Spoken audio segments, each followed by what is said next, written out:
Have you ever felt like God was silent or maybe far off?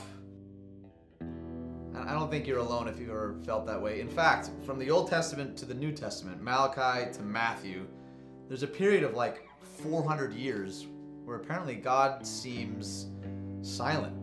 And people wondered, where has God gone? It makes me think of this day in between Good Friday and Easter Sunday. It's historically been called Holy Saturday.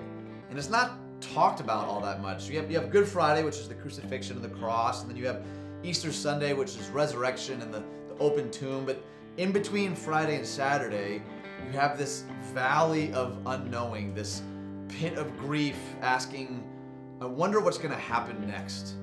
And maybe you've been in that season. It maybe feels like you're in a basement and you can't see what's coming around the bend. You're wondering, are we going to get through this?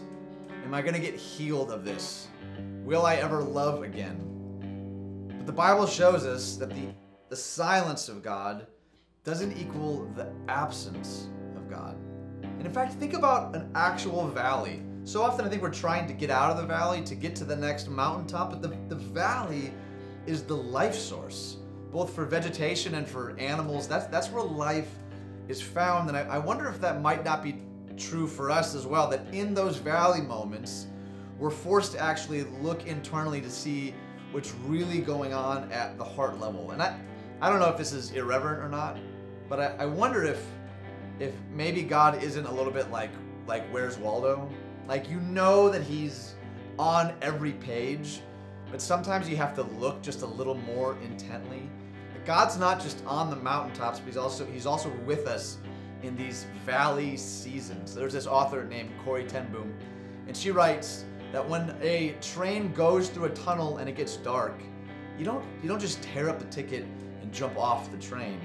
You trust the engineer. Just like in Psalm 23, it says, though I walk through the valley of the shadow of death, I don't have anything to fear, for you're with me. So if you're in a valley season, if you're wondering what's next, if you're caught in this pit of grief and doubt, know that God is with you even in the midst of